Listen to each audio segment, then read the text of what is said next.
Welcome to another episode of Fill in the Blank. We need an intro. Let's do an intro. What do you want to do? Who? Who are you? Who? Who?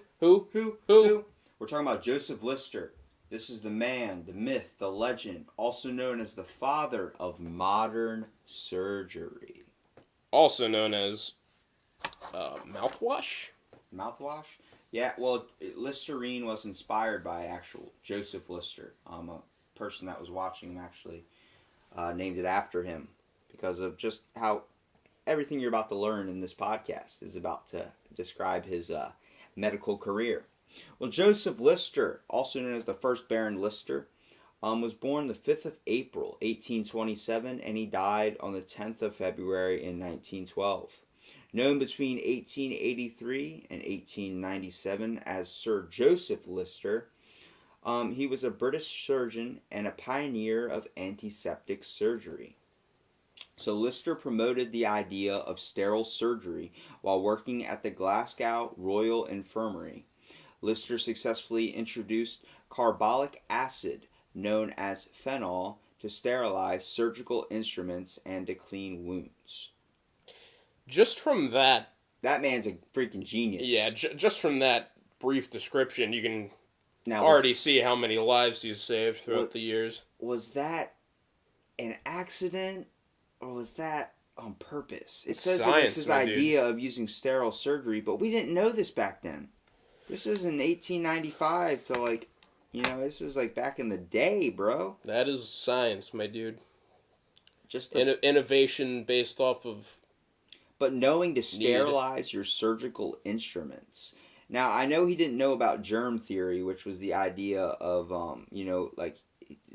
washing your tools off with warm water kills germs rather than cold water. But he still was the one that implemented, using those, really became, a set way. A lot of people looked at him as ridiculous. But back then, the way these things happen, you notice a correlation. He probably noticed that these specific surgeons that like to keep their stuff clean, they have a higher chance of success.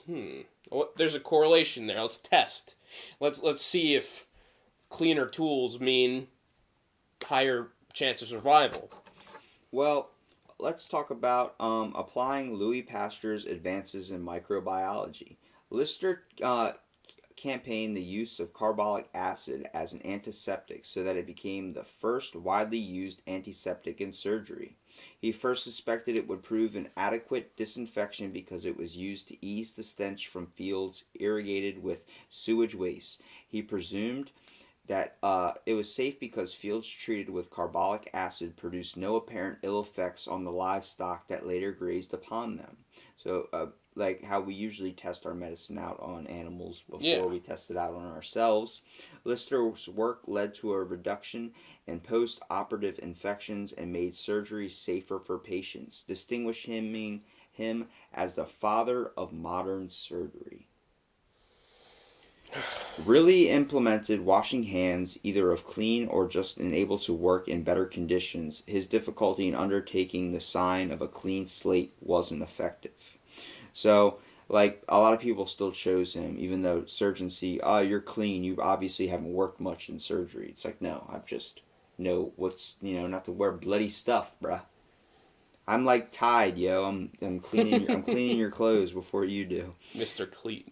So people bought tickets to the operation theater where the surgery was more of a sense of entertainment. Like we talk about with Robert Liston, who I always get those guys mixed up, man. I'm telling you, just the names, they're too similar. I mean, I know they do different things, trust me. This is another inspiration if you read Lindsay Fitzharris' book. Yeah, I'm bringing her back into the mix. We did the Majestic 12 episode in between this. You better fucking swap these out. Put this one after the Lister episode. No. Well, no one was going to know that until now. But the whole idea, just it's crazy to think that there's this what was seen as what we would call modern day butchery back then was a form of surgery, and now this guy's paving the way for medical enhancements we use now, styles that are able to our whole idea of cleanliness has gotten better off the structure that this guy created. He created literally the foundation of using types of medicines to help with, getting your leg chopped off. So, early life and education. Lister came from a prosperous Quaker home in West Ham, Essex, England, a son of a wine merchant, Joseph Jackson Lister, who was also a pioneer of aromatic object lenses for the compound microscope. So his father actually invented like the first microscope. Jesus. So Lister became a fluent reader of French and German. A young Joseph Lister attended Benjamin Abbott's Isaac Brown's Academy, a Quaker school in Hitchin in Hertfordshire, since converted into the Lord Lister Public House. As a teenager, Lister attended Grove House School in Teddingham, studying mathematics, natural science, and languages. Lister attended University College London, one of the few institutions which accepted Quakers at the time. Well, that's hard to think that, we were against Quakers. But, when I hear Quakers, I think of Quaker Oats. Yeah. And going back to cornflakes, you know about cornflakes, right? Yeah. Being invented to stop masturbation. No. You didn't know that, did you? The guy Kellogg's believed that it was such a bland cereal that no one would want to masturbate because it was so bland it would just kill your taste for. Yeah, isn't that weird that cornflakes did that and they put sugar in it? Same thing with Graham, the guy that invented graham crackers. Yeah. No shit. Yeah, and then s'mores were invented. God. You didn't know. Fucking America. assholes. America, we fry fruit, so I don't want to hear it. We fry our vegetables, We deep fry everything too, so it's like we're gonna take whatever you want to make good and turn it into something bad. Well, like I said, he studied natural science and mathematics and languages. So someone obviously that has a good prowess on what seems to be like a smart person. Like he's obviously going to develop into something unless he goes to college for 9 years and learns nothing. But he's not studying. What did you study at college? I studied sociology. Yeah, what's that going to do for you? Like, I studied religion. Okay. Got it. You didn't want to go get an actual, study something like math where we use it every single day, basically. Except I never need to know when train A is going to meet train B at a speed of 45 miles an hour in the next 2 hours. All that shit leads up to the theoretical sciences, Well, he initially studied botany and obtained a Bachelor of Arts degree in 1847. He registered as a medical student and graduated with honors at a Bachelor's of Medicine, subsequently entering the Royal College of Surgeons at the age of 26. So we did all this at the age of 26. Now, we see that as young, but that might be a little bit old for just that time period because people didn't live past like 50. Yeah. So it's like, damn, you've already spent like half your life. In 1854, Lister became both first assistant to and friend of Surgeon James Simon of the University of Edinburgh Royal Infirmary in Scotland. There he joined the Royal Medical Society and presented 2 dissertations in 1855 and 1871, which are still in the possession of the Society today. Lister subsequently left the Quakers, joined the Scottish Church, and eventually married Sim's daughter Agnes. On their honeymoon, they spent 3 months visiting leading medical institutes, such as hospitals and university in France and Germany. By this time, Agnes was enamored of medical research and was Lister's partner in the laboratory for the rest of her life. So they ended up getting married. He married his teacher's daughter, and then they became working together and creating all this stuff together. That's crazy to think. That's a relationship that lasts. Like, you don't want to find someone that's like, I hate that you do surgeries and work with medical. Why don't you get a business job? It's like, I am doing great business with chopping people's legs off and actually finding a way to help a kid not cry his eyes out. So, career and work. Before Lister's studies of surgery, most people believed that chemical damage from exposure to bad air was responsible for infections and wounds. Hospital wards were occasionally aired out at midday as a precaution against the spread of infection via miasma, but facilities for washing hands or patient wounds were not available. A surgeon was not required to wash his hands before seeing a patient because such practices were not considered necessary to avoid infection. Despite the work of Agnes Semmelweis and Oliver Wendell Holmes Sr., hospitals practiced surgery under unsanitary conditions. Surgeons of the time referred to the good old surgical stink and took pride in the stains on their unwashed operating gowns as a display of their experience. So obviously, if you have a butcher, you want him to be covered in blood Yeah. rather than a clean guy, because you're like, how do you even cut the meat? Like, what are you doing? Is it frozen in the back or something? But you have a surgeon covered in blood. You're like, that guy's been through a lot of surgeries. Like, he obviously is the guy I want, the one with the most experience. We see doctors now, and we're like, so how many surgeries you got? You know, we like to look at the resume instead of looking at. Turns out the resume is now the badge of honor. So is your college diploma. I just want to thank copy and paste. So, while he was a professor of surgery at the University of Glasgow, Lister became aware of a paper published by the French chemist Louis Pasteur showing that food spoilage could occur under anaerobic conditions if microorganisms were present. Pasteur suggested 3 methods to eliminate the microorganism responsible: filtration, exposure to heat, or exposure to solutions/chemical solutions. Lister confirmed this, and that's when he started implementing washing, using warm water instead of cold water. So Pasteur's conclusions with his own experiments, and decided to use his findings to develop an antiseptic techniques for wounds. So he actually got the idea from Pasteur. So Louis Pasteur gave Lister the idea of spraying these wounds with a type of analgesic, anesthetic. Analgesics for your ass, I'm pretty sure. As for the first 2 methods suggested by Pasteur were dangerous and unsafe for the treatment of human tissue, Lister experimented with the third idea. In 1834, Friedrich Ferdinand Runge discovered phenol, also known as carbolic acid, which he derived in an impure form from coal tar. At the time, there was uncertainty between the substance of creosote, a chemical that had been used to treat wood used for railway ties and ships since it protected the wood from rotting, and carbolic acid. Upon hearing that creosote, or creosote, I don't know. Creosote? Creosote, yeah. What is that?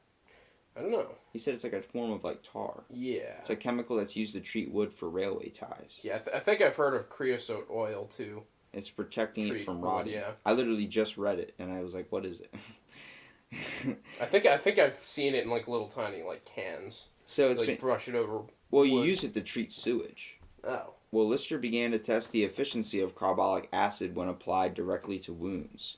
Therefore, Lister tested the results of spraying instruments, the surgical incisions, and dressings with the solution of carbolic acid. Lister found that the solution swabbed on wounds remarkably reduced the incidence of gangrene. That's a smart, inspirational idea. Spray your instruments with this stuff at this time. Nobody was doing that. But not to spray it on the patient. Like in my mind, I get, a type of spray. I'm like, spray it on myself. Test it out. Not sprayed on the wall, except when I'm spraying deodorant. That's the I don't know if they had spray. That's what you can chalk it up to, man. The example of when you're testing deodorant out in the store, instead of spraying it on yourself, spray it on the thing and then smell it. It smells good, then spray it on yourself and then walk out. Don't pay for that shit.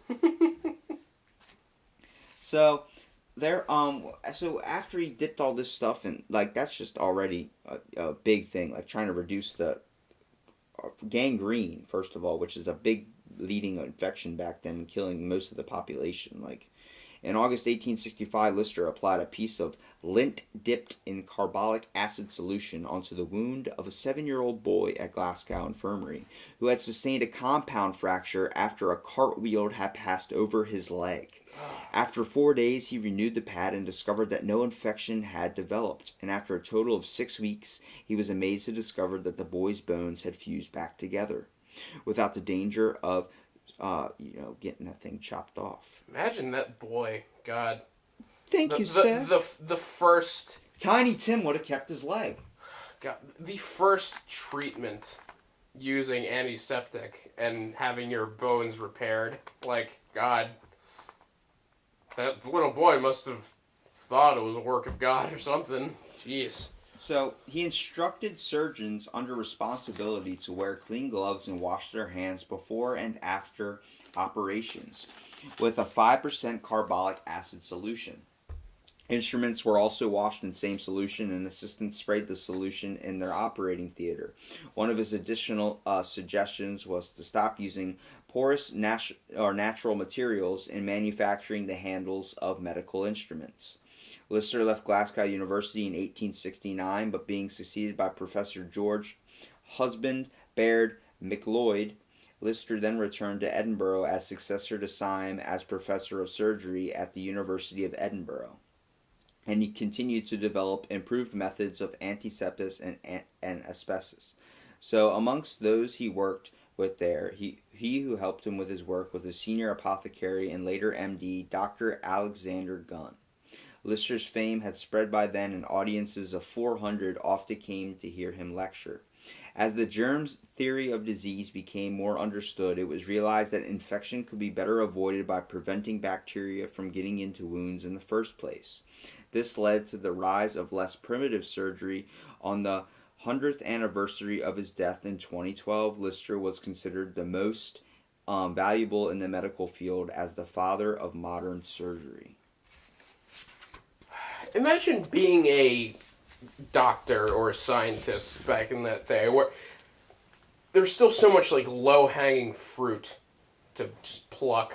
Well, if like, we had the knowledge we germs, have now, antiseptic. What? Who? Like, if we had the knowledge we had now and went back then, we would be revolutionaries, much like this guy. Yeah. Like, he might have just had a vision into a glimpse of like some knowledge of the future. You never know. But let's talk about some criticism on good old Lister here. Well, although Lister was so roundly honored in later life, his ideas about the transmission of infection and the use of antiseptics were widely criticized in his early career. In 1869, at the meetings of the British Association of Leeds, Lister's ideas were mocked, and then again in 1873. The medical journal The Lancelot warned the entire medical profession against his progressive ideas. However, Lister did have some supporters, including Marcus Beck, a consultant surgeon at the University College Hospital, who not only practiced Lister's antiseptic technique, but included it in the next edition of one of the main surgical textbooks of the time. So that's like the same idea.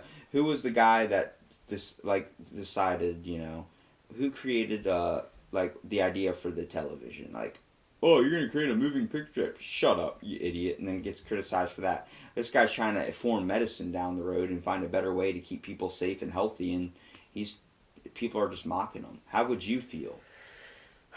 people are afraid of change. Are we just afraid of it, or are we don't want change? As much as we say we do, it's like yeah, maybe we are just afraid. We don't want things to change. Resistant. Like,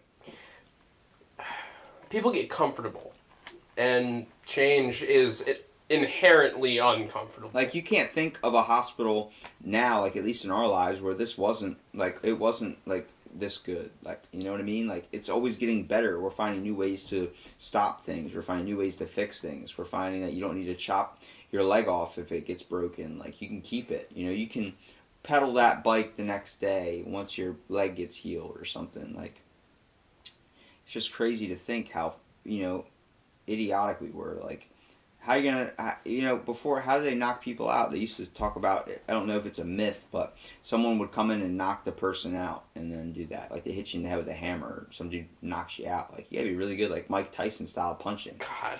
I definitely suggest people look up Lindsay Fitzharris' book, The Art of Butchery, because you can get some good information on this type of subject. So, Lister's use of carbolic acid proved problematic. The spray caused respiratory and visual discomfort, and the soaked bandages are suspected to have had damaged tissue, so his teachings and methods were not always adopted in their entirety. They were also based on germ theory, which was in its infancy, basically made adoption of his ideas slow.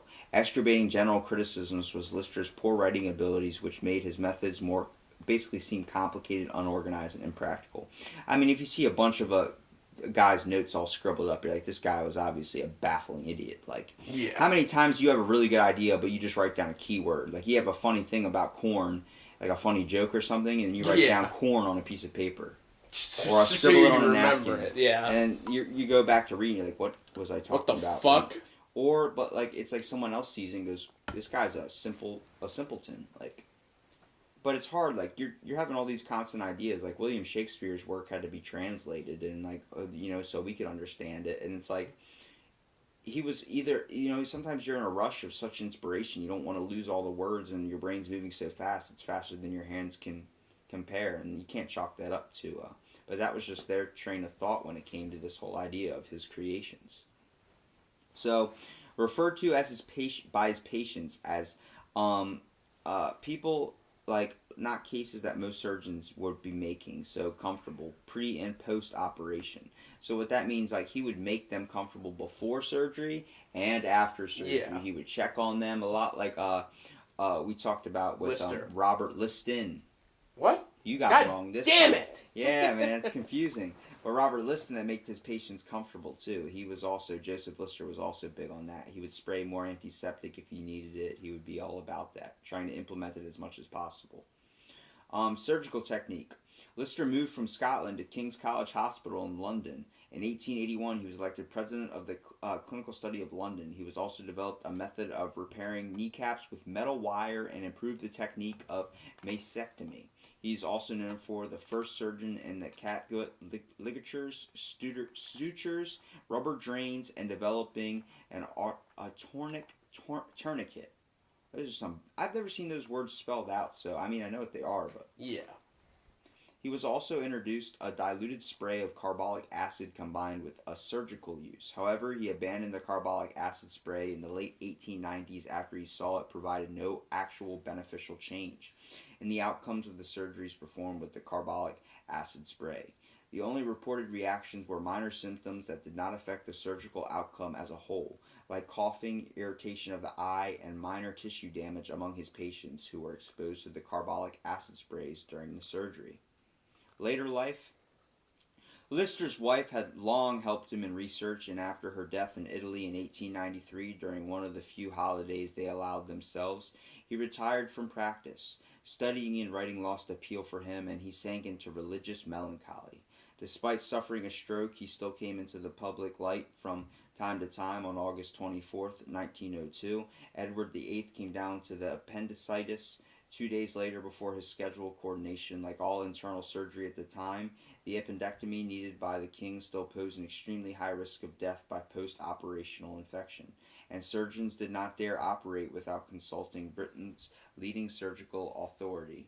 Lister obliquely latest antiseptic surgical methods became a very prowess to the king. Actually, when Lister performed this surgery, the king survived, and later telling Lister, he goes, "I know that if I had not been to you for your work, I wouldn't be sitting here today." So, everybody was afraid to work on the king, but, the king went to Lister because he knew that Lister could make it as comfortable as possible and try and make sure you lived and didn't get infected. He cared about that, and a lot of surgeons were like, yeah, we don't believe in that. So, it's especially if you kill the king, even if it's in a surgery trying to save his life, you got to think. You're dead. You're probably dead. Yeah. So, let's talk about his death. Lister died on the 10th of February, 1912, at his country home, now known as the Coast House in Walmer, Kent, at the age of 84. After a funeral service at Westminster Abbey, he was buried at the West Hampton Cemetery, London, in a plot to the southeast of the Central Chapel.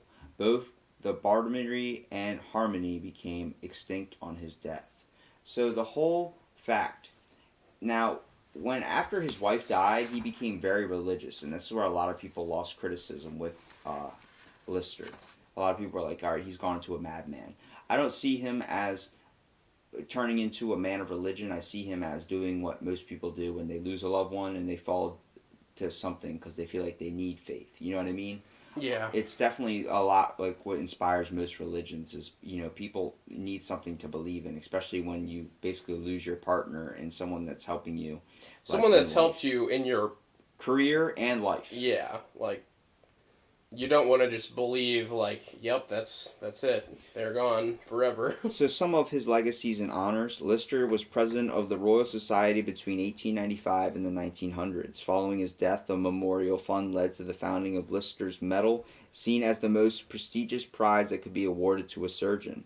Lister's discoveries were greatly praised, and in 1883, Queen Victoria created him a baronet of Park Crescent in the parish of St. Maltable, County of Middlesex. In In 1897, he was further honored when Her Majesty raised him to the peerage as Baron Lister of Lyme Regis in the county of Dorset. In the 1902 coronation honors listed published on 26 June 1902, the original day of King Edward VIII's coronation, Lord Lister was appointed a privy councillor and one of the original members of the New Order of Merit. He received the order from the King on the August 8, 1902, and was a sworn member of the council at Buckingham Palace on the 11th of August, 1902.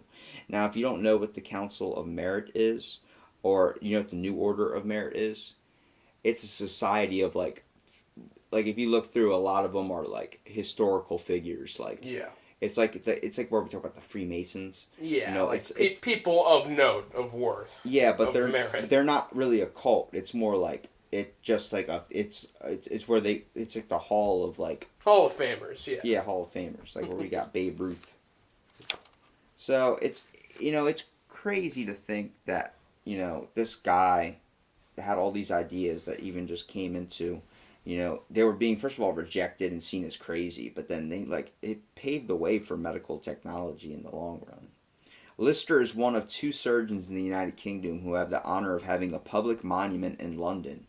Lister stands in Portland Place. The other surgeon is John Hunter. There is a statue of Lister in Kelgrove Park, Glasgow, celebrating his links with the city in 1903. The British Institute of Premeditative Medicine was renamed Lister Institute of Preventive Medicine in name of Joseph Lister. The building, along with another adjacent building, forms what is now the Lister Hospital in Chelsea, opened in 1985.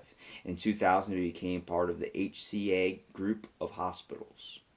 A building at the Glasgow Royal Infirmary, which houses cytopathology, microbiology, and pathology departments, were named in Lister's honor to recognize his work at the hospital. Lister's Hospital in Stevenage, Hertfordshire, England, is named in honor of Lister. The Discovery Expedition of 1901-04 named the highest point in the Royal Society range, Antarctica Mount Lister. So he's got a mountain named after him. Damn.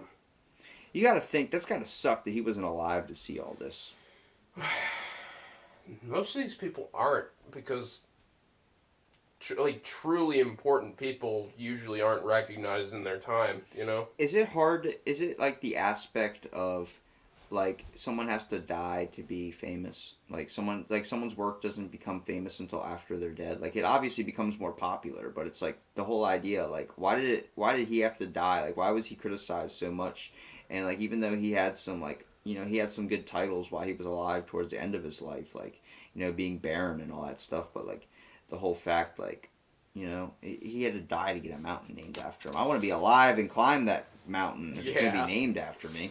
Like, it's just a sad fact that change takes a long time, and people who incite change usually burn fast, Like, a candle that burns twice as bright goes out twice as fast. Yeah. What you're saying. Well, what do you think about Joseph Lister? Do you think he was obviously a beneficial human in the race? Oh, obviously. I mean, someone who, like that, like, he obviously revolutionized. He lived a long life, but yeah, like, recognize the importance of this kind of change. Like, saw that people are dying where they shouldn't be, and didn't have to. But being able to find a way to first implement cleanliness in hospitals and using it in the medical field, I mean, that's just a big advancement for anything. And that just to think, those are the stepping stones that take into account when we think about what we use now in the medical field. Imagine if this guy wasn't created, or this guy didn't implement this stuff, if we were still chopping off legs without spraying it with any type of antiseptic, or we weren't cleaning our wounds, we weren't applying Band-Aids, we weren't doing stuff like that. Like, we're just letting stuff get infected all the time. Think how big our population would be now. Would that be beneficial, or would that be a detriment? Maybe not as much of a character as Liston. You still like Liston better? Liston's the fastest knife in the West End. Yeah, that kind of character. He just has like a superhero aspect. Yeah, this he's guy like was Sherlock more, like, Holmes, but this is more like superhero. this is what brain. we're talking about when we're talking like historical figures. Yeah, like this guy's like not the fastest blade in the West, but probably saved countless more lives than John or well, you gotta Liston. think You know, the pioneer of medicine and the pioneer of surgery. So yeah. it's like you're dealing with the guy that was more hands-on than a guy that's like, I'm more book smart, but I invented a lot of someone good who books. himself improved the science himself rather than the man who would inspire the doctors and scientists like John Liston, you know. Well, not John Liston. What was his name? Are you serious, bro? How many times are you going to mix up Joseph Lister and Robert? Robert Liston. Robert Liston is the fastest knife in the West End. Listen, dude. Well, it comes down to anybody that wants to get more research, I suggest looking up Lindsay Fitzharris's book known as The Art of Butchery, and definitely give it a check out because it's cool to know that there's people like this throughout history that have been very beneficial to our production in society and just our development as a whole, man. We're taking steps and now we're learning how to run, and it seems like what's going to be the next thing that's going to be invented next? I'm excited, dude. The future is... Are you excited or scared? I'm more excited. Optimistic. I'm buckling in and hoping it's a good ride. Yeah. Well, thanks for listening to this episode, and stay tuned for more episodes of Fill in the Blank Podcast. Yeehaw.